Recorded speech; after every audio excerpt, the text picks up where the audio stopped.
Good evening बच्चों। Good evening sir. Good evening all of you. कैसे हैं आप सब? Good sir.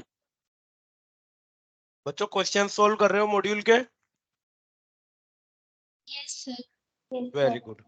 Time to time module के क्वेश्चन सोल्व करते रहिए। किसी क्वेश्चन में डिफिकल्टी आए, दिक्कत आए तो ऑल दो रिवीजन क्लासेस चलती हैं या फिर डाउट क्लास चलती है, वहां पे डाउट पूछ सकते हो या फिर आप मेरे से भी डाउट पूछ सकते हो। ठीक है बच्चों? Yes sir. चलिए थोड़ा और ज्वाइन करने देते हैं बच्चों को।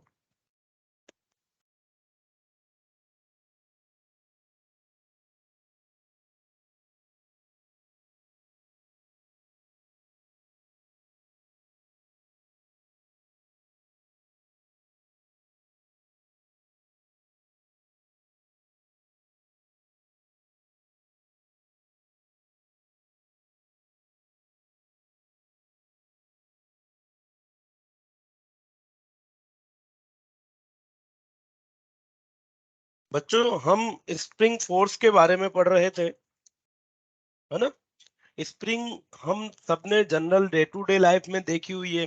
उसको हम कंप्रेस कर सकते हैं, फोर्स कर लगाना पड़ेगा, उसको पुल करेंगे तो वो एक्सटेंड हो जाएगी, उसको पुश करेंगे तो वो कंप्रेस हो जाती है। ये एक्टिविटी हमने डे टू डे लाइफ में कर भी रखी है बच्चों, हाँ या ना? हमने स्प्रिंग यस। से प्ले किया हुआ है, खेला हुआ है बेसिकली। तो हमने ये कॉमनली ऑब्जर्व किया है बच्चों कि किसी भी स्प्रिंग को पुल या पुश किया जाता है, मतलब इलोंगेट या कंप्रेस किया जाता है, तो कोई ना कोई एक्सटर्नल फोर्स लगाया जाता है। और जब उस पुल या पुश को रिमूव किया जाता है तो वो जो स्ट्रिंग होती है वो अपनी वापस नेचुरल लेंथ को गेन भी कर लेती है। ठीक है? तो ये जो पूरी एक्टिविटी है कि स्प्रिंग वापस अपनी नेचुरल लेंथ को गेन कर लेती है, तो किसकी वजह से करती है वो? यहाँ पे क्या होता है, जब भी हम एक पुल करते हैं, स्प्रिंग को पुल या पुश करते हैं, तो एक स्प्रिंग फोर्स यहाँ पे आता है। और ये जो स्प्रिंग फोर्स है बच्चों, जो कि यहाँ पे आया है, this spring force is directly proportional to the elongation और कंप्रेशन। ये यहाँ पे जो स्प्रिंग फोर्स एफ आया है, this spring force F is directly proportional to X. X क्या है? एक्स इज इलोंगेशन और कंप्रेशन। नेचुरल लेंथ से स्प्रिंग जितना इलोंगेट हुई है या जितना कंप्रेस हुई है, वही इसका इलोंगेशन और कंप्रेशन हो जाएगा बच्चों। चलिए यहाँ पे प्रोपोर्शनलिटी साइन को हटाते हैं तो it comes out to be F equals to minus K X. क्या आ जाएगा ये? माइनस के। के क्या है? के कांस्टेंट है, स्प्रिंग कांस्टेंट है। के इज स्प्रिंग कांस्टेंट। के इज स्प्रिंग कांस्टेंट। बच्चों अगर आप देखो यहाँ से कि लेफ्ट साइड में एफ है और राइट साइड में के एंड एक्स है, एफ के लिए जो यूनिट होती है वो न्यूटन होती है, एक्स लेंथ है, लेंथ के लिए जो यूनिट होती है वो मीटर होती है। तो क्या आप यहाँ से मुझे के डायमेंशंस, के की यूनिट बता सकते हो कि के की यूनिट क्या होने वाली है?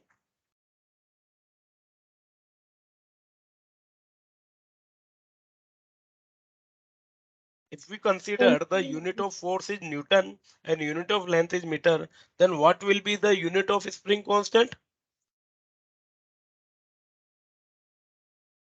हाँ बताइए बच्चों। The dimension dimension mt minus 1. M T, M L T minus one या M T minus one? mt minus 1. M T minus one. बच्चों एम टी माइनस टू नहीं होगा बेटा। अगर हम सर बात एम टी करें माइनस टू होगा। M T minus two. चलिए यूनिट की बात करते हैं। सबसे पहले यूनिट हो जाएगी, देखो यहां से रीअरेंज करोगे तो K will be equal to F upon X. या तो हम इसे लिख सकते हैं न्यूटन पर मीटर या फिर केजी पर सेकंड स्क्वायर, दोनों चीज लिख सकते हैं बच्चों। और डायमेंशंस की बात करें तो डायमेंशंस यहाँ पे हो जाएंगे एम टी माइनस टू के बराबर। ठीक है बच्चों? तो के क्या हो गया, के हमारा स्प्रिंग कांस्टेंट हो गया। ठीक है जी।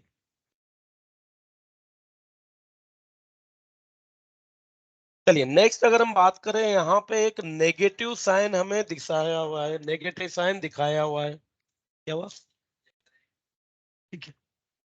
नेगेटिव साइन क्या रिप्रेजेंट करता है बच्चों? Negative sign indicates that the force is opposite to the displacement from unstretched और अनकंप्रेस्ड स्टेट। देखो जो नेचुरल कंडीशन है, नेचुरल कंडीशन से जिस भी डायरेक्शन में कंप्रेशन हो रहा है या एलोंगेशन हो रहा है, जैसे ये नेचुरल लेंथ थी, तो इलोंगेशन की बात करें तो इलोंगेशन हो रहा है इधर और कंप्रेशन हो रहा है इधर। तो जो स्प्रिंग फोर्स लगता है बच्चों, वो इलोंगेशन या कंप्रेशन के अपोजिट डायरेक्शन में होता है। यस और नो? देखो यहाँ पे इलोंगेशन हो रहा है इस डायरेक्शन में, तो स्प्रिंग फोर्स लग रहा है इस डायरेक्शन में। यहाँ पे कंप्रेशन हो रहा है तो डिस्प्लेसमेंट हो रहा है इधर और स्प्रिंग फोर्स लग रहा है इधर। तो क्या दोनों केसेस, इलोंगेशन और कंप्रेशन, दोनों केसेस में जिस डायरेक्शन में इसकी नेचुरल लेंथ के में चेंज हो रहा है, उसके अपोजिट डायरेक्शन में स्प्रिंग फोर्स लग रहा है? बताइए, समझ पा रहे हो आप मेरी बात में क्या पूछ रहा हूं?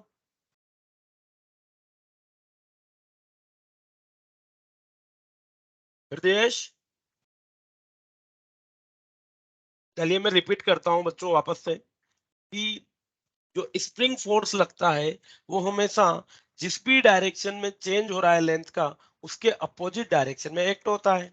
इलोंगेशन के टाइम लेंथ का जो चेंज हो रहा है वो इस डायरेक्शन में हो रहा है, तो स्प्रिंग फोर्स लगेगा इधर। कंप्रेशन के टाइम लेंथ का चेंज हो रहा है इस डायरेक्शन में, तो स्प्रिंग फोर्स लग रहा है इधर। यही बात है। अब समझ में आई बच्चों? Yes. Yes sir. Yes.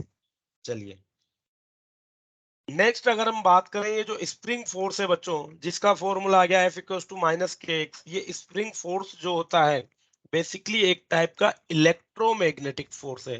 It is a type of electromagnetic force. चलिए अब बच्चों, किसी क्वेश्चन में हमने स्ट्रिंग के बारे में पढ़ा था कि स्ट्रिंग में एक टेंशन टी एक्ट करती है। ऐसे कैसे यहाँ पे भी हमारे कुछ क्वेश्चंस बन सकते हैं।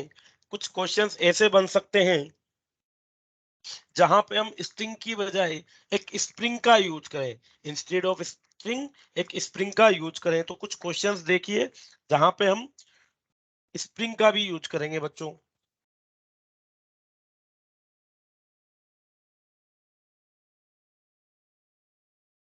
एक सिस्टम दिया हुआ है हमें,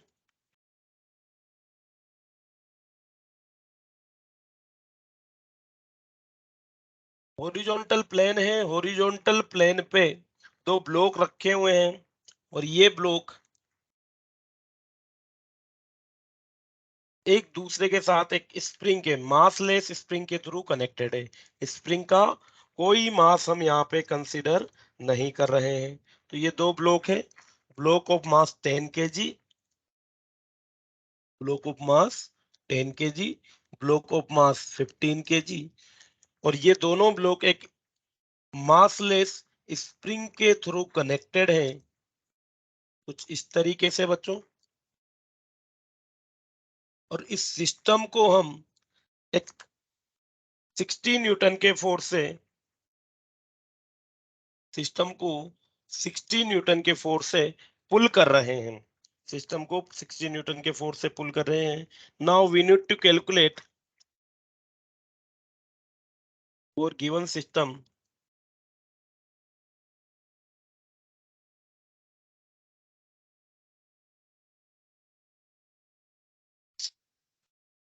for given system calculate the acceleration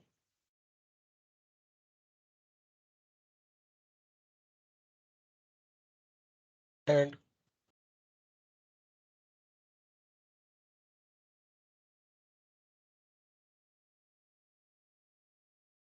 elongation in string,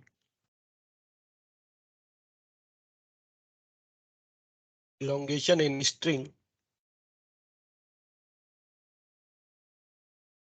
if k is equals to spring constant हमें दे रखा है बच्चों 1000 न्यूटन पर मीटर। ठीक है, क्वेश्चन समझ में आया?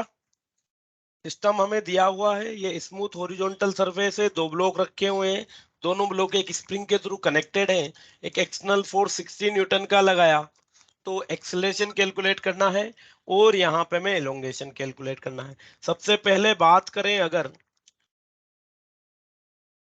यहाँ पे बच्चों हम एक्सेलरेशन की, तो देखो स्प्रिंग भी क्या करेगी, ये स्प्रिंग इस 15 केजी ब्लॉक को लेफ्ट साइड में पुल करेगी और 10 केजी वाले ब्लॉक को राइट साइड में पुल करेगी। तो फ्री बॉडी डायग्राम अगर हम बनाए तो 15 केजी वाले ब्लॉक पे 60 न्यूटन का फोर्स लग रहा है राइटवर्ड और स्प्रिंग फोर्स F लग रहा है इधर की तरफ।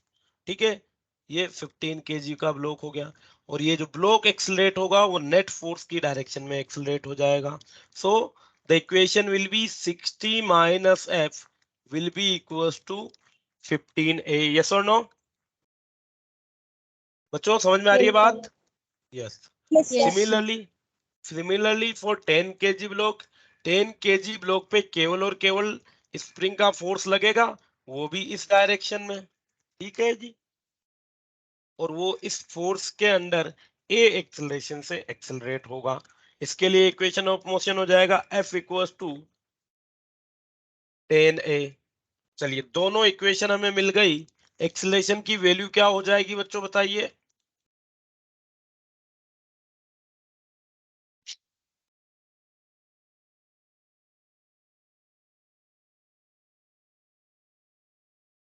It will be 60 minus F की वैल्यू है 10A is equals to 15A, 60 is equals to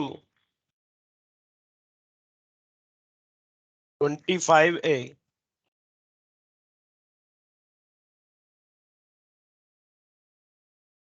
हाँ बताइए बच्चों।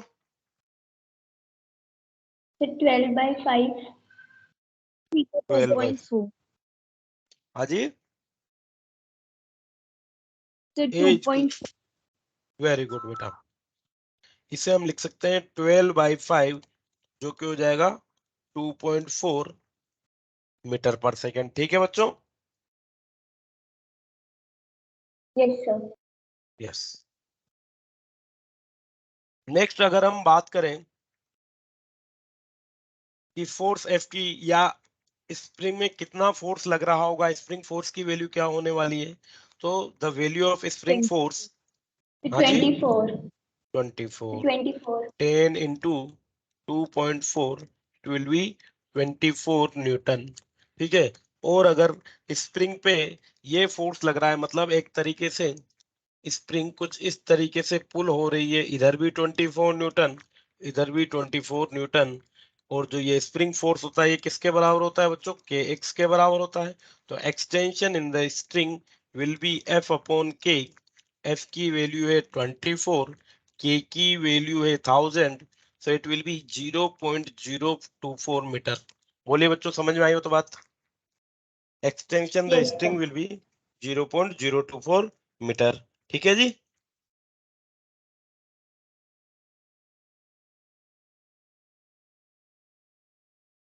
चलिए, तो इस तरीके से कभी कभी हमें जो भी केसेस हमने किए हैं, एक स्ट्रिंग या एक स्प्रिंग भी लगा दी जाएगी, और इस स्प्रिंग की बेसिकली क्या हो गया, अगर ये स्प्रिंग की जगह स्ट्रिंग होती तो स्प्रिंग की टेंशन हो जाती है टी। यस और नो? भाई हमने काम वही तो किया है। अगर ये स्प्रिंग की जगह एक स्ट्रिंग होती तो यहाँ पे हम एफ की जगह टी लिख देते, वो टेंशन हो जाती। तो स्ट्रिंग में जो टेंशन आती है वही की वही यहाँ पे स्प्रिंग में क्या आ जाएगा, स्प्रिंग फोर्स आ जाएगा बच्चों।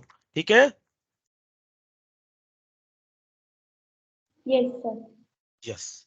तो स्प्रिंग फोर्स के कुछ क्वेश्चंस भी हमारे यहाँ पे इस तरीके से देखने को मिल जाते हैं। चलिए, नेक्स्ट जो पार्ट आता है बच्चों, अब यहाँ पे हम आगे बढ़ते हैं। पुली के क्वेश्चंस कर लिए, पुली के अभी तक हमने जो भी क्वेश्चन किए थे पुली के, वो फिक्स पुली थी।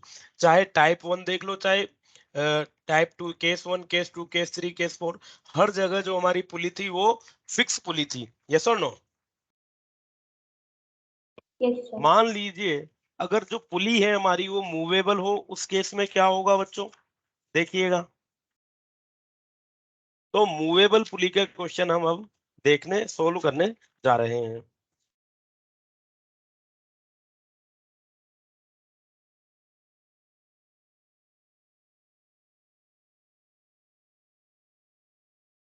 ध्यान से देखना, बिल्कुल नई चीज है ये।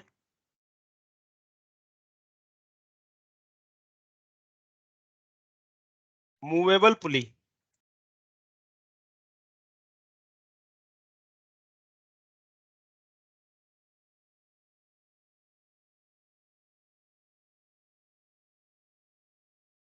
चलिए यहाँ पे हम टाइप 1 करते हैं मूवेबल पुली के लिए। Type 1 case,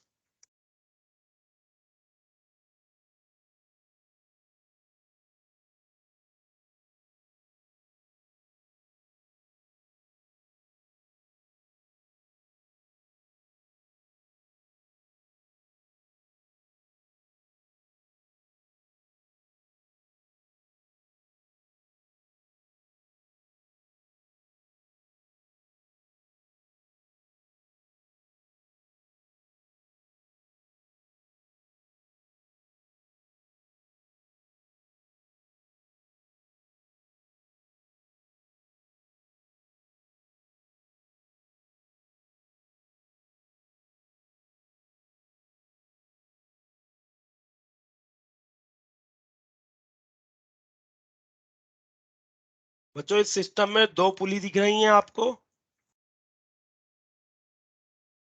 Yes, sir.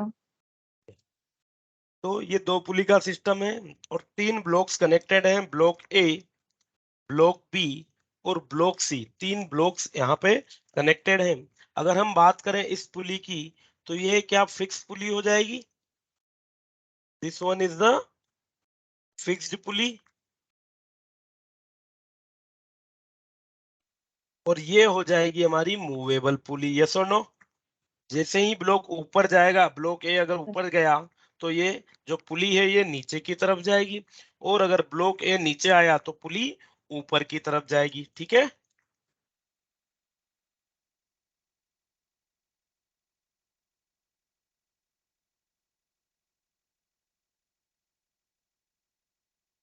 बच्चों कितनी नंबर ऑफ स्ट्रिंग्स यहाँ पे यूज हो रही है?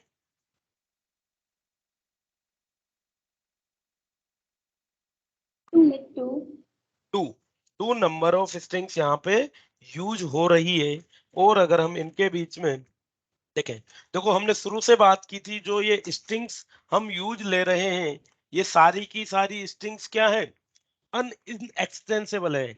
इनएक्सटेंसिबल मतलब कि during the motion of blocks ये एक्सटेंड नहीं होती है। मतलब एक्सटेंड नहीं होगी तो क्या मैं लिख सकता हूं इनकी लेंथ कांस्टेंट रहने वाली है?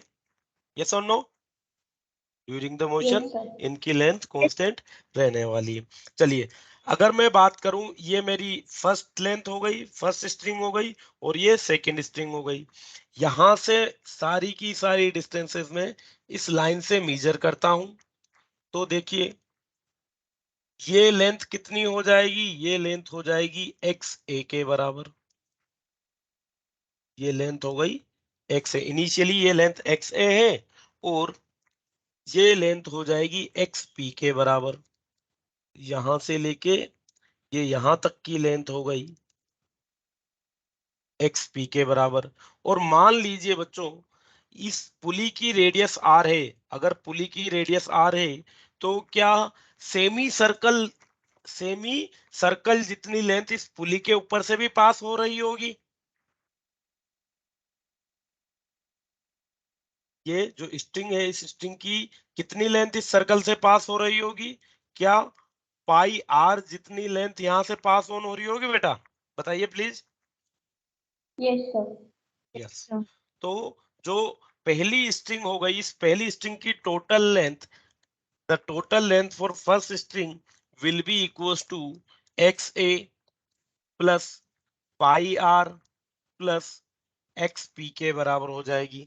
Is it okay? चलिए लेंथ 2 के लिए बात कर लेता हूं। तो मान लेते हैं ये यहां से यहां तक की लेंथ है एक्स बी, ये यहां से लेके रेफरेंस लाइन से लेके बात करेंगे, लेंथ जो भी ली जाएगी वो हो जाएगी यहां से यहां तक की डिस्टेंस एक्स बी है, और ये जो डिस्टेंस है ये एक्स सी मान ली जाए।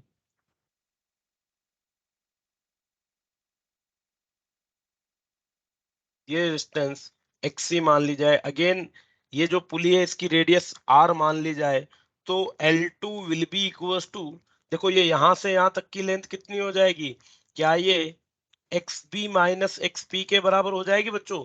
ये यहां से लेके यहां तक की लेंथ, बोलिए, X B minus X P, तो यहां से यहां तक की length X B minus X P plus pi R plus X C minus X B.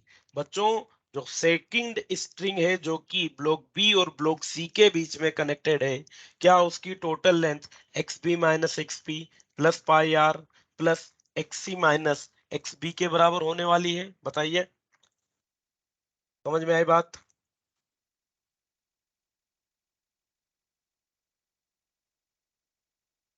नहीं आई? आयुषी के आ गई। वैष्णवी आपके? सर हाँ बोलिए बेटा आयुषी। सर यहाँ एक्स बी माइनस एक्स ए होना चाहिए था। नहीं बेटा, यहां से देखो, ये ये है हमारी L2। L2 के लिए देखोगे तो लेंथ यहां से लेके यहां तक की, यहां से लेके यहां तक की लेंथ कितनी होगी, ये यहां से यहां तक की लेंथ XB है, और यहां से यहां तक की लेंथ XP है, तो क्या होगा, ये XB माइनस XP के बराबर हो जाएगा। बोलिए, XB माइनस X से तो लेंथ इतनी ही रह गई बच्चों, हमें तो चाहिए यहां से यहां तक की लेंथ, इसीलिए XB माइनस XP लिखा जाएगा। ठीक है? Yes sir. यस। चलिए, अब अगर मान लीजिए कि हम बात करें, जैसे ही सिस्टम मूव करेगा तो बच्चों L1 की वैल्यू चेंज होगी क्या? लेंथ ऑफ स्ट्रिंग चेंज नहीं होगी, L1 कांस्टेंट है, बट XA और XP की वैल्यू चेंज होगी। XA, मान लीजिए A ऊपर जाता है, अगर ब्लॉक A ऊपर जाएगा तो XA इंक्रीज होगा या डिक्रीज होगा बच्चों? अगर ब्लॉक A ऊपर मूव नहीं करता है तो होगा। एक्स ए डिक्रीज होगा और एक्स पी इंक्रीज होगा। हो सकता है अगर ब्लॉक ए नीचे आए तो एक्स ए की वैल्यू इंक्रीज होगी और एक्स पी की वैल्यू डिक्रीज होगी, मतलब एक बढ़ेगा तो दूसरा घटेगा। यस और नो? Yes sir. चलिए, तो मान लीजिए इक्वेशन वन को मैं डिफरेंशिएट कर देता हूं with respect to T. Differentiating equation one with respect to T.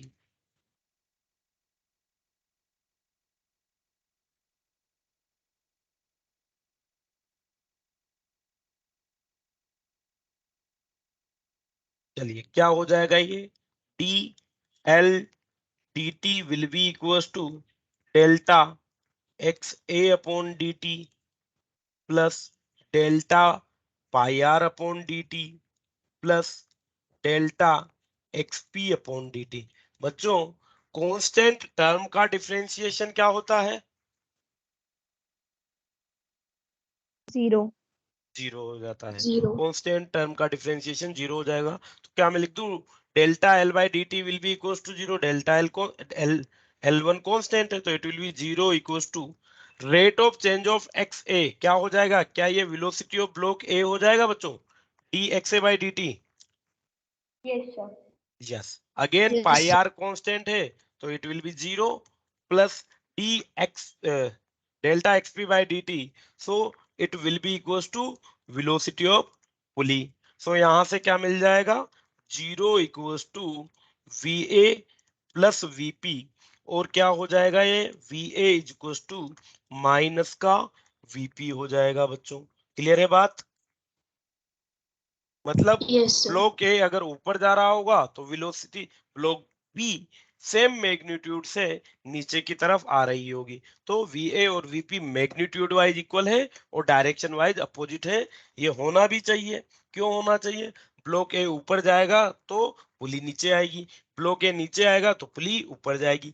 जिस स्पीड से ब्लॉक ए ऊपर जाएगा उसी स्पीड से पुली नीचे आएगी। ठीक है बच्चों? चलिए, तो पहली स्ट्रिंग के लिए हमने बात कर लिया, ये रिलेशन निकाल लिया वीए और वीपी में। फर्दर अगर हम बात करें सेकेंड स्ट्रिंग के लिए, तो सेकेंड स्ट्रिंग के लिए भी सेम फिनोमिना लगा देता हूं, डिफरेंशिएट कर देता हूं विद रिस्पेक्ट टू टी। तो क्या मिलेगा मुझे, देखो again delta L2 upon D T will be equals to, चलिए इसको रीअरेंज करके लिखेंगे तो क्या हो जाएगा, ये एक बार इसको रीअरेंज करके लिख देते हैं। तो it will be equals to L2 equals to X B plus X C plus pi R minus 2xp। बच्चों लिखा जा सकता है L2 को रीअरेंज करके X B plus X C plus pi R minus 2xp। Can we write it? Yes, sir. Yes. चलिए अब differentiate कर देते हैं इसे। So it will be delta L2 by D T equals to delta X B by D T plus delta X C by D T plus delta pi R by D T minus 2 delta X B by D T. तो यहां से क्या हो जाएगा, देखो 0 equals to V B plus V C plus 0 minus 2 V P. ठीक है, कोई दिक्कत नहीं है। तो यहां से क्या मिल जाएगा हमें, देखो रिलेशन, यहां से हमें रिलेशन मिल जाएगा 0 equals to V B plus V C minus 2 वीपी, या फिर वीपी की वैल्यू क्या है बच्चों, वीपी की वैल्यू माइनस 2 वी ए है। तो ये रिलेशन कुछ इस तरीके से भी फॉलो किया जा सकता है, VB plus V C equals to minus 2 into VP की वैल्यू माइनस 2 वी ए, और रिलेशन हो जाएगा 0 equals to VB plus V C plus 2 V A. बोलिए बच्चों, समझ में आई हो तो बात, लिखा जा सकता है VB plus VC plus 2 V A equal to 0। चलिए यहां से भी एक और रिलेशन निकाला जा सकता है, V P equals to VB plus V C upon 2 लिखा जा सकता है बच्चों, V P equals to VB plus VC by 2। Yes और no? Yes, sir. Yes, sir. तो एक तो ये रिलेशन आ गया हमारे पास, VP equals to VB plus VC by 2, important relation है बच्चों। चलिए फर्दर हम बात करें, हमारे पास रिलेशन आ गया 0 equals to V P plus VC plus 2 V ए।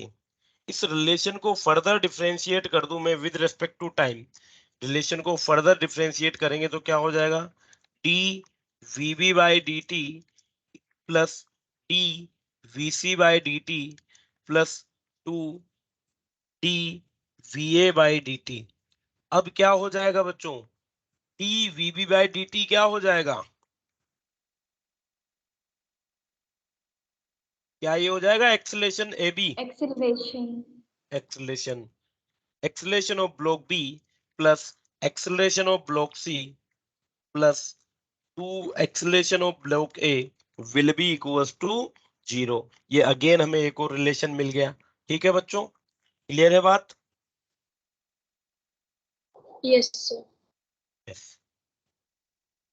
चलिए क्या इस रिलेशन को मैं इस तरीके से भी लिख सकता हूँ, acceleration of block P will be equals to acceleration of block B plus acceleration of block C divided by 2।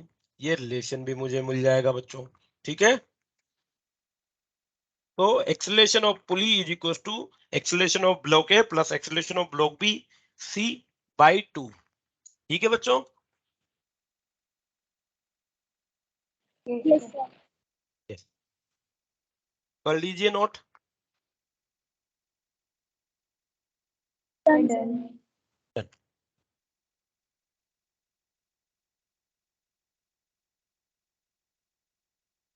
चलिए टाइप 2 वाला मूवेबल पुली का सिस्टम देखिए, टाइप 2 सिस्टम।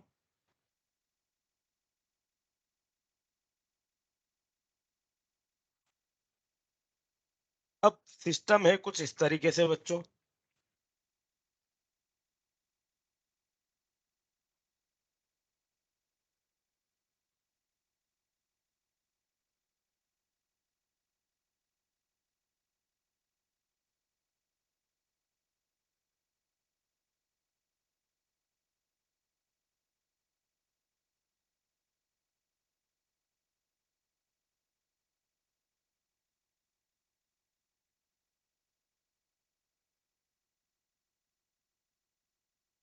दो हॉरिजॉन्टल सरफेसेस हैं, दोनों हॉरिजॉन्टल सरफेसेस पे ये ब्लॉक रखा हुआ है कुछ इस तरीके से।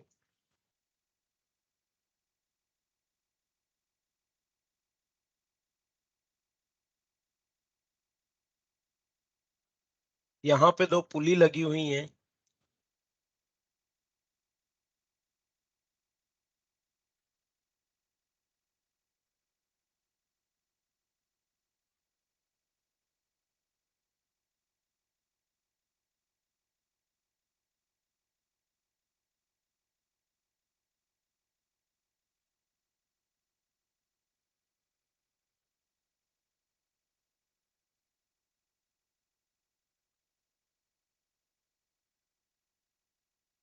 ठीक है बच्चों, समझ में आई बात? ये ब्लॉक M1 है, ब्लॉक M2 है, ये हॉरिजॉन्टल स्मूथ सरफेसेस हैं। दोनों M1 और M2 ब्लॉक एक कॉमन स्ट्रिंग के थ्रू कनेक्टेड हैं, और यहाँ पे एक मूवेबल पुली है। मूवेबल पुली के एक एंड से एक M3 ब्लॉक कनेक्टेड है। ठीक है जी। चलिए यहाँ पे अगर हम बात करें, ये M1 M2 और पुली एक सिंगल स्ट्रिंग के थ्रू कनेक्टेड है बच्चों, यस और नो? Yes sir. यस। और ये M3 ब्लॉक का वेट क्या करेगा? M3 ब्लॉक का वेट पुली को नीचे की तरफ पुल करेगा। पुली जब नीचे की तरफ पुल आएगी तो ये M1 ब्लॉक इधर मूव करेगा, M2 ब्लॉक इधर मूव करेगा, और ये M3 ब्लॉक डाउनवर्ड मूव करेगा। अगर मान लीजिए किसी कांस्टेंट स्पीड से मूव करते हैं तो ये V1 स्पीड से मूव करेगा, ये V2 स्पीड से मूव करेगा, और ये V3 स्पीड से मूव करेगा। अगर ये कांस्टेंट एक्सेलरेशन से मूव कर रहे हैं, अगर देखो, हो सकता है ये कांस्टेंट स्पीड से मूव करे, हो सकता है ये कांस्टेंट एक्सेलरेशन से मूव करे। अगर ये कांस्टेंट एक्सेलरेशन से मूव करते हैं तो मान लेते हैं इसका एक्सेलरेशन A1 होने वाला है, इसका एक्सेलरेशन A2 मान लेते हैं, और यहाँ एक्सेलरेशन A3 मान लेते हैं। चलिए, तो what will be the relation between V1, V2, V3 and what will be the relation between A1, A2 and A3, ये हम कैलकुलेट करने वाले हैं। चलिए, क्या चीज फिक्स रहने वाली है बच्चों? Total length of the string हमारी फिक्स रहने वाली है। ठीक है जी। चलिए, लेंथ ऑफ स्ट्रिंग की बात करें तो ये लेंथ हो जाएगी x1। ये लेंथ क्या ले लूं बच्चों? x2 ले लेता हूं, और ये लेंथ हो जाएगी x3। ये यहां से लेके यहां तक की लेंथ ये x3, और ये भी x3 लेंथ रहने वाली है। समझ में आ रही है बच्चों यहां तक की बात? Yes sir. Yes sir. Yes. चलिए, जब ब्लॉक M1 राइटवर्ड मूव करेगा, जब ब्लॉक M1 राइटवर्ड मूव करेगा बच्चों, तो x1 की वैल्यू क्या इंक्रीज होगी या डिक्रीज होगी?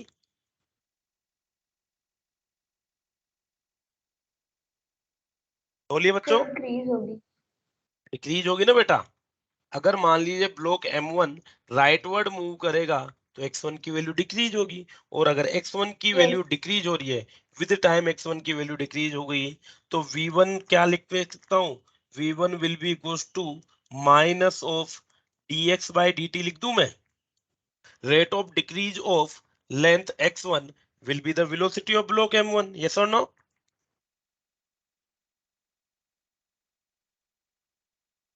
या यस फिर सर। यस। सिमिलरली A1 की वैल्यू क्या हो जाएगी?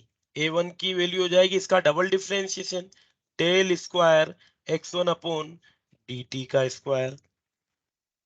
सिमिलरली V2 की अगर हम बात करें तो V2 will be equals to, again वो का वही, x2 भी जब M2 लेफ्टवर्ड मूव करेगा तो x2 डिक्रीज होगी, और x2 जिस रेट से डिक्रीज हो रही है, the rate of decrease of x2 will give the velocity v2, so v2 will be equals to dx2 upon dt, and acceleration of m2 will be minus dx square x2 upon dt का square. ठीक है बच्चों। V3 के लिए बात करें तो block V3 जिस रेट से, अब ब्लॉक M3 नीचे की तरफ आ रहा है, तो जिस रेट से x3 की वैल्यू बढ़ रही है, the rate of change of x3 will give the velocity of V3, so V3 will be equals to minus dx3 upon dt, और सॉरी प्लस का आएगा अब ये, क्योंकि x3 तो इंक्रीज हो रही है। ठीक है जी, तो v3 equals to del x3 upon dt, या फिर अगर हम बात करें a3 की तो it will be del square x3 upon dt। बच्चों बोलिए हाँ या ना। Sir, it should be dt square. dt square, yes actually dt square. ठीक है जी, तो v1 v2 v3 और a1 a2 a3 की वैल्यूज हमने निकाल ली। हम इनके बीच का रिलेशन निकालने वाले हैं।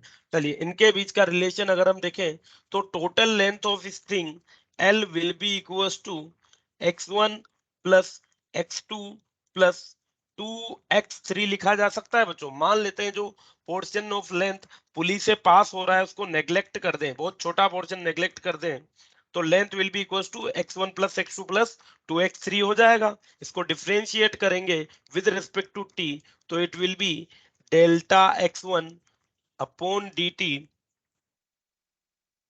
Plus delta x2 upon dt plus 2 delta x3 upon dt। चलिए डेल्टा x अपॉन dt की वैल्यू क्या हो जाएगी, डेल्टा x1 अपॉन dt की वैल्यू हो जाएगी माइनस v1।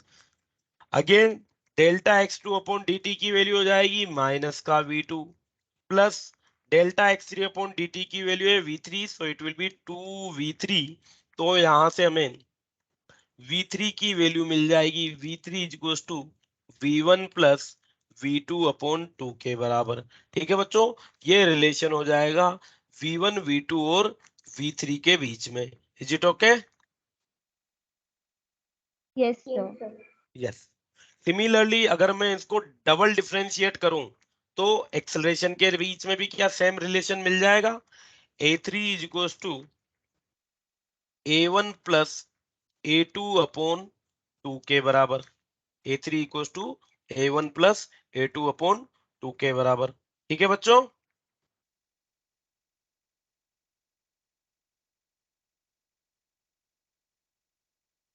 बोलिए। अबव Yes, इक्वेशन को sir. फर्दर डिफरेंशिएट करेंगे तो एक्सेलरेशन a1 a2 और a3 के बीच में हमें रिलेशन मिल जाएगा। ठीक है बच्चों, चलिए मान लीजिए इनको फर्दर इन रिजल्ट्स को हम इस तरीके से समझते हैं कि ये एक पुली है, ये पुली नीचे की तरफ एक्सेलरेट हो रही है A3 से, पुली से एक स्ट्रिंग कनेक्टेड है, और इस स्ट्रिंग को अगर हम देखें तो एक एंड इसका नीचे की तरफ आ रहा है विद एक्सेलरेशन A1, और ये एंड ऊपर की तरफ जा रहा है विद एक्सेलरेशन A2। ध्यान से देखिएगा, A3 डाउनवर्ड है, A1 नीचे की तरफ है, A2 ऊपर की तरफ है। अब अगर हम साइन कन्वेंशन मान लें कि downward direction positive and upward direction negative, हमारे पास फॉर्मूला आ गया A3 equals to A1 plus A2, A3 equals to A1 plus A2 formula आ गया।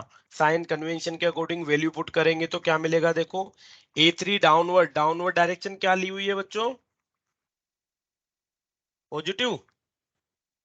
Positive. Yes, sir. यस, तो it will be A3।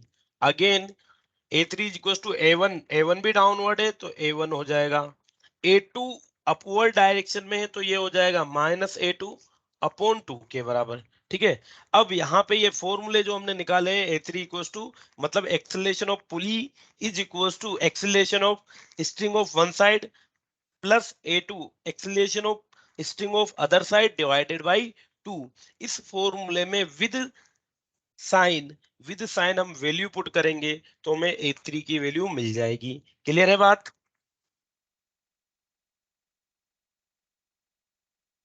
Yes, sir. Yes. चलिए एक question के थ्रू इनको फर्दर हम समझते हैं। एक क्वेश्चन करते हैं।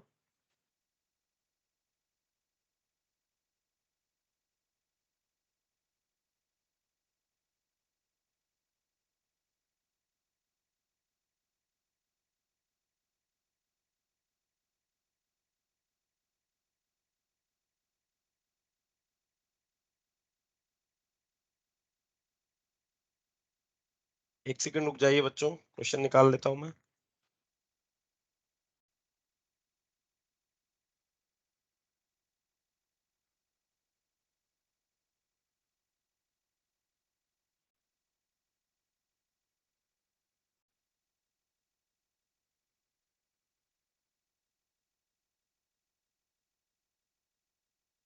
चलिए,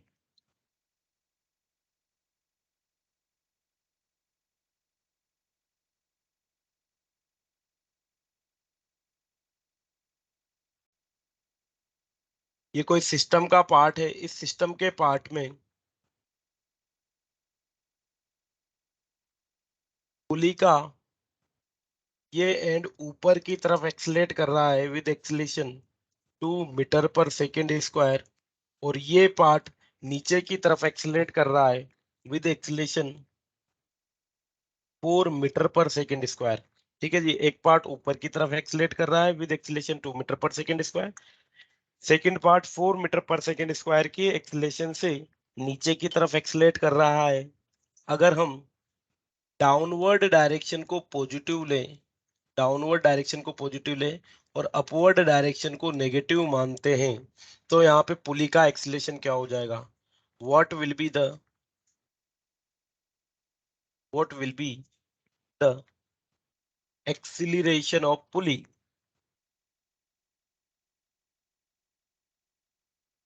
चलिए, पुली के एक्सीलरेशन की बात करें तो क्या मैं लिख सकता हूँ simple formula A3 = A1 + A2/2। ये A1 हो जाएगा बच्चों और ये A2 हो जाएगा।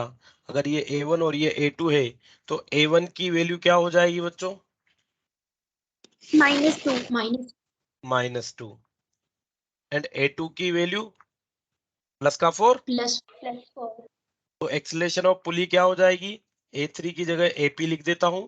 The acceleration of pulley will be equals to -2 + 4 divided by 2। It will be equals to 2/2 and it will be comes out to be 1 metre per second square. चलिए, ये आ रहा है पॉजिटिव। इसका मतलब पुली क्या करेगी?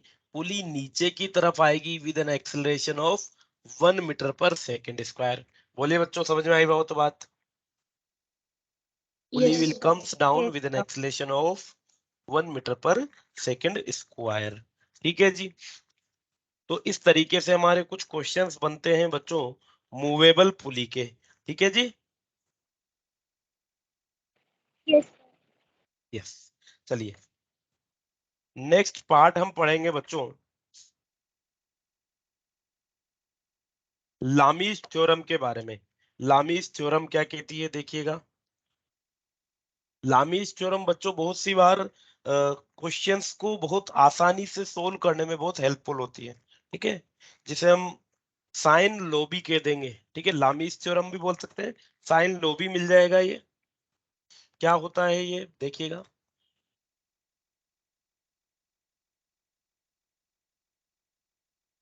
Lami's theorem,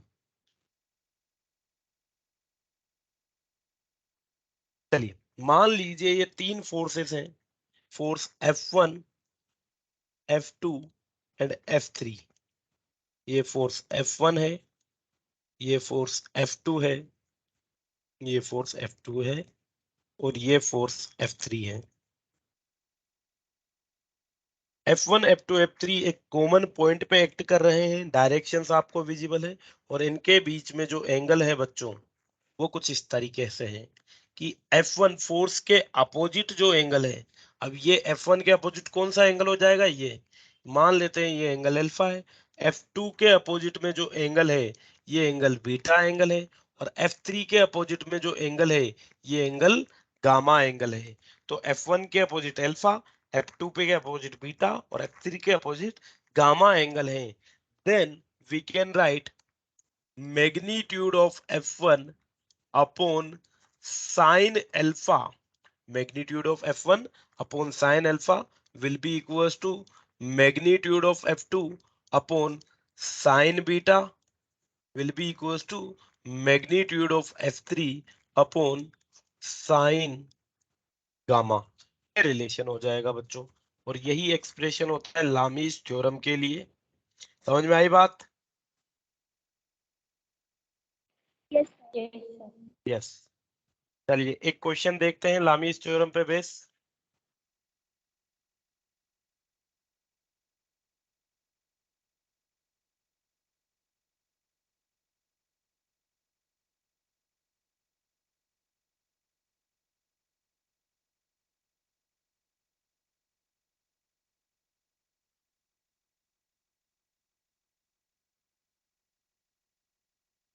in the arrangement shown tension 2 is, एक arrangement हमें दिया हुआ है।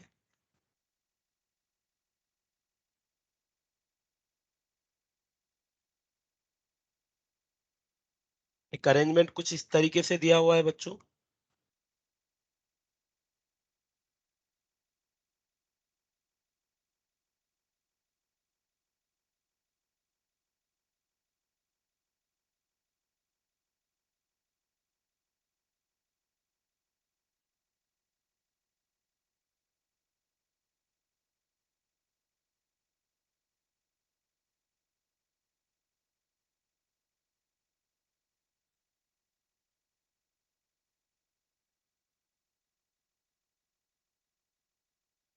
ये एक 10 kg का ब्लॉक है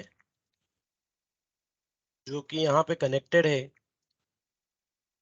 10 kg का ब्लॉक, एक पुली है, और ये जो एंगल है, ये एंगल हमें दिए हुए हैं 60 डिग्री, और ये जो एंगल है ये है 30 degree. For given arrangement calculate the value of tension T2। Calculate the value of, ये यहाँ पे टेंशन T1 मान लेते हैं, यहाँ पे टेंशन T2 मान लेते हैं। Calculate the value of tension T1 and T2। T1 और T2 की वैल्यू हमें यहाँ पे कैलकुलेट करनी है। चलिए सबसे पहले अगर हम बात करें बच्चों, तो इस पॉइंट पे तीन फोर्स, ये T1 T2 और लेट से इसका नाम दे दिया मैंने T3। इस पॉइंट पे तीन फोर्सेस एक्ट हैं बच्चों, T1 T2 T3, हाँ या ना? Yes sir. Yes, T1 T2 और T3 यहाँ पे एक्ट है, और इनके बीच का एंगल भी हम कैलकुलेट कर सकते हैं। चलिए, क्या T3 की वैल्यू हम कैलकुलेट कर सकते हैं बच्चों? यहाँ पे अगर मान लीजिए ब्लॉक रेस्ट कंडीशन पे, तो यहाँ पे टेंशन T होगा। अब इस 10 kg ब्लॉक के लिए अगर आप देखोगे, तो 10 kg ब्लॉक जो कि रेस्ट कंडीशन पे है, यहाँ पे इसका वेट mg एक्ट कर रहा होगा नीचे की तरफ, और इसमें टेंशन T एक्ट कर रही होगी ऊपर की तरफ। यस और no? 10 yes kg sir. Block के लिए देखें तो टेंशन T ऊपर की तरफ एक्ट कर रही है, इसका वेट नीचे की तरफ एक्ट कर रहा है। सिंस ब्लॉक रेस्ट में है, तो T will be equals to 100 newton. चलिए, इस स्ट्रिंग में टेंशन 100 न्यूटन की है। सिंस स्ट्रिंग मास लेस है, तो क्या थ्रो आउट द स्ट्रिंग में टेंशन 100 न्यूटन होगी? मतलब यहाँ पे टेंशन 100 न्यूटन है, तो क्या यहाँ पे भी टेंशन 100 न्यूटन हो जाएगी, हाँ या ना बच्चों? और अगर पुली के लिए देखें, तो पुली में जो टेंशन T3 लग रही है ऊपर की तरफ, और ये जो टेंशन एक T और ये T दोनों लग रही है नीचे की तरफ, तो परसों के दिन, सॉरी कल वाली क्लास में हमने देखा था T3 की वैल्यू क्या हो जाएगी बच्चों, बताइए? T3 will be equals to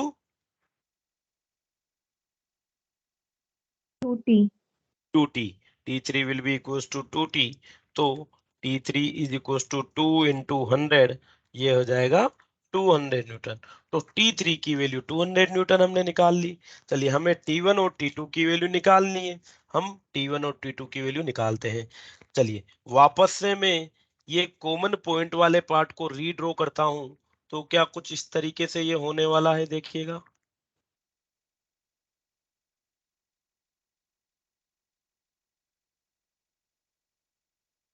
ये T3, T3 की वैल्यू है 200, ये T1 है, ये T2 है। बच्चों ये एंगल हमें दिया हुआ है 60 डिग्री, तो क्या ये एंगल भी 60 डिग्री हो जाएगा? Alternate angle. Yes sir. और ये एंगल 60 है, तो ये टोटल एंगल कितना हो जाएगा? इस एंगल को मैं लिख देता हूं बीटा, और ये हो जाएगा गामा, 150 और ये हो जाएगा अल्फा। तो बच्चों सबसे पहले अगर हम बात करें अल्फा की, ये 60, गामा की सॉरी, ये 60 है, ये 30 है, अगेन ये वाला एंगल भी 30 डिग्री हो जाएगा। 1/1 हम एंगल्स की वैल्यू कैलकुलेट कर लेते हैं। अल्फा की वैल्यू कितनी हो जाएगी बच्चों? ये 30, तो ये भी 30, और ये टोटल एंगल यहां से लेके यहां तक alpha will be equals to 90 plus 30, yes और no? 120 120 degree. Alpha will be 120 degree. Beta की वैल्यू बताइए बच्चों? 60 प्लस 90, 150 150 डिग्री। एंड गामा की वैल्यू इस राइट इस ट्रायंगल में अगर देखें, ये 60 ये 30, तो ये 90 डिग्री हो जाएगा। तो 90 अल्फा बीटा और गामा की वैल्यू हमने निकाल ली है। चलिए, तो लामीज थ्योरम के अकॉर्डिंग क्या होता था? T1 और T1 के अपोजिट एंगल, T1 के अपोजिट एंगल क्या है? अल्फा है। Means T1 upon sine alpha will be equals to T2 upon T2 के अपोजिट एंगल क्या है बच्चों? क्या एंगल लिया हमने T2 के opposite? sin beta beta. So it will be sine beta, and T3 will be equal T3 upon sine gamma. So ये हो जाएगा T1 upon sine alpha. Alpha is 120 degree will be equals to T2 upon sine beta. Sine beta is 150 degree will be equals to T3. T3 की value है 200 divided by sine gamma, gamma की value है 90 degree. तो क्या अब हम यहाँ से लामीज थ्योरम हमने अप्लाई कर दी है, क्या हम T1 और T2 की वैल्यू कैलकुलेट कर सकते हैं बच्चों? चलिए सबसे पहले yes T2 की वैल्यू कैलकुलेट कर लेते हैं। T2 will be equals to 200 sine 90 होता है 1 मल्टीप्लाइड बाई साइन 150। बच्चों साइन 150 की वैल्यू कितनी होती है? क्या sine 1/2 150 1/2? It is equals to sine 150 is equals to sine 90 plus 60, and sine 90 plus 60 will be equals to cos 60। So cos 60 होता है 1/2, so it will be 200 multiplied by 1/2, so T2 will be equals to 100 newton. चलिए T1 की value calculate करके बताइए, T1 की value क्या हो जाएगी?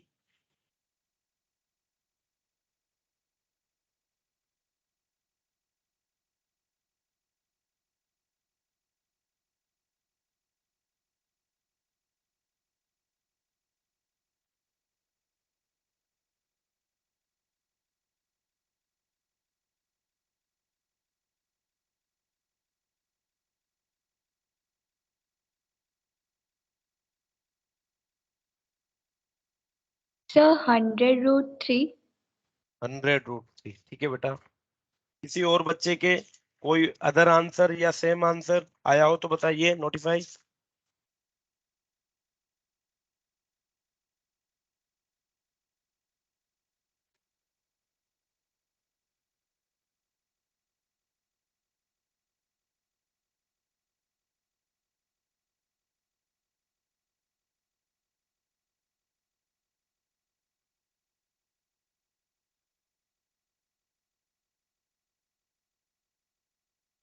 चलिए T1 की वैल्यू की अगर हम बात करें, तो again T1 upon sine alpha equals to, या T1 upon sine 120 degree equals to 200 upon sine 90। So it will be 200 upon 1 multiplied by sine 120 degree. 120 कितना होता है बच्चों? Sine 120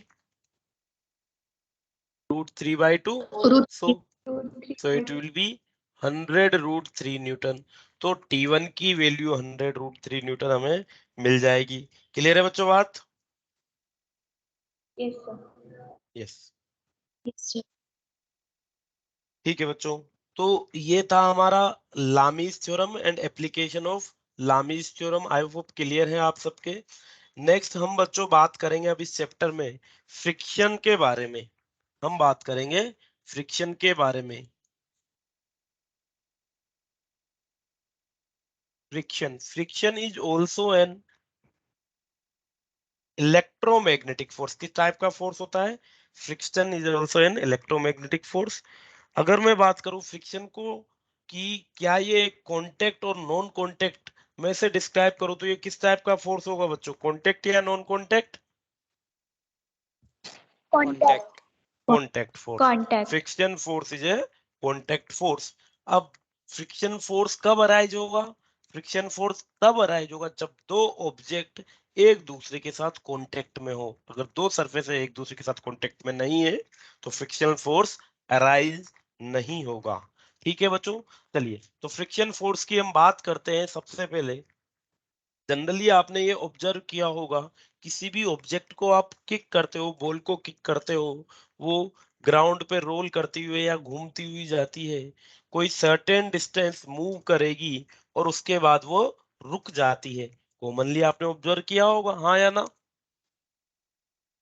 yes sir. यस, है ना? तो मान लीजिए ये बॉल है, बॉल को आपने किक किया, इसको कोई ना कोई वेलोसिटी v दे दी। चलिए भाई, अब इस पे कोई एक्सटर्नल फोर्स तो था नहीं।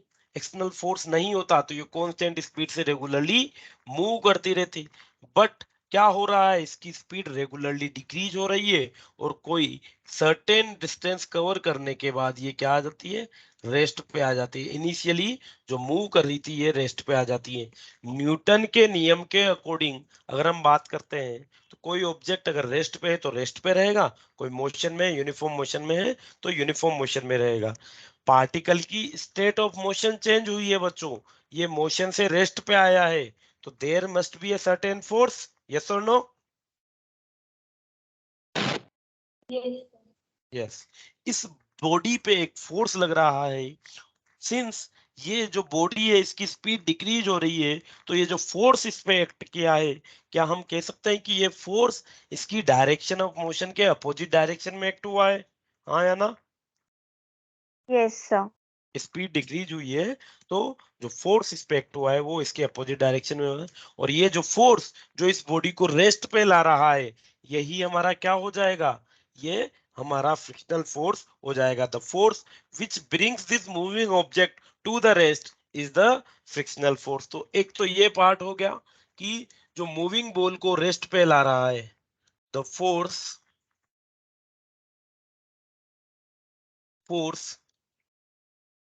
bringing the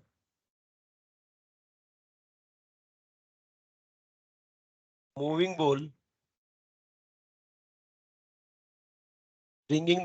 ball to the rest, कौन सा फोर्स हो जाएगा बच्चों, फ्रिक्शनल फोर्स हो जाएगा।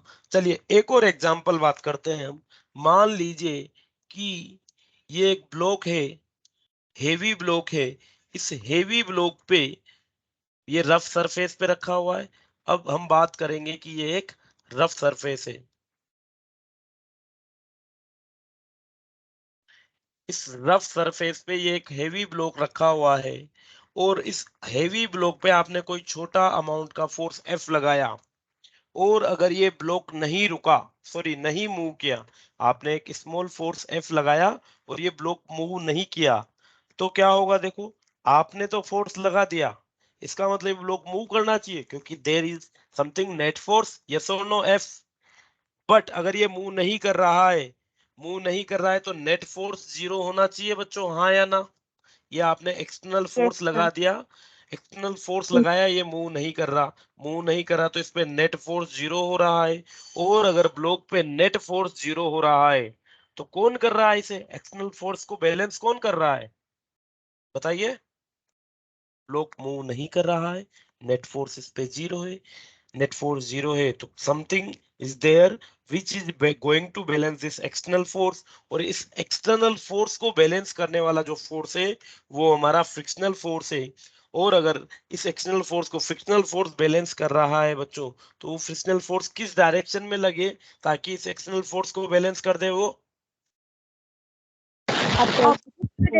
ऑपोजिट। अपोजिट। चलिए opposite to the direction of applied force, या फिर हम कहें कि टेंडेंसी ऑफ मोशन के अपोजिट डायरेक्शन में। जब मैंने इस ब्लॉक पे एक्सटर्नल फोर्स राइटवर्ड लगाया तो इसकी टेंडेंसी ऑफ मोशन किधर थी, राइटवर्ड, और उसके अपोजिट डायरेक्शन में फ्रिक्शनल फोर्स लग जाएगा, ये यहाँ पे फ्रिक्शनल फोर्स लग जाएगा। अगर ब्लॉक रेस्ट पे है बच्चों फर्दर, तो मैं क्या कह सकता हूँ कि ये जो एक्सटर्नल फोर्स मैंने लगाया है ये फ्रिक्शनल फोर्स के मैग्नीट्यूड वाइज इक्वल होना चाहिए, तभी नेट फोर्स 0 होगा, हाँ या ना? Yes, sir.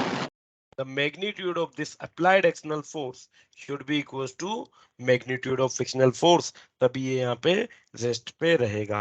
तो इस तरीके से हम फ्रिक्शनल फोर्स को एक्सपीरियंस कर सकते हैं, ऑब्जर्व कर सकते हैं कि जब कोई बॉडी एक्चुअली मोशन में हो या टेंस टू मूव हो। यहाँ पे बॉडी एक्चुअली मूव कर रही है, एक्चुअली मूव्स, और यहाँ पे टेंड्स टू मूव है, मूव नहीं कर रही है पर इसकी टेंडेंसी है मूव की, टेंड्स टू मूव। तो दोनों केसेस में एक फोर्स इनके मोशन को अपोज करता है, रिलेटिव मोशन को अपोज करता है, और वो फोर्स क्या आ जाएगा, वो फोर्स फ्रिक्शन फोर्स हो जाएगा बच्चों।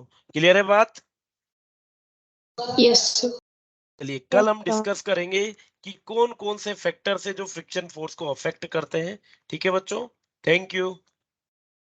Thank you sir. Thank you, sir. Thank you.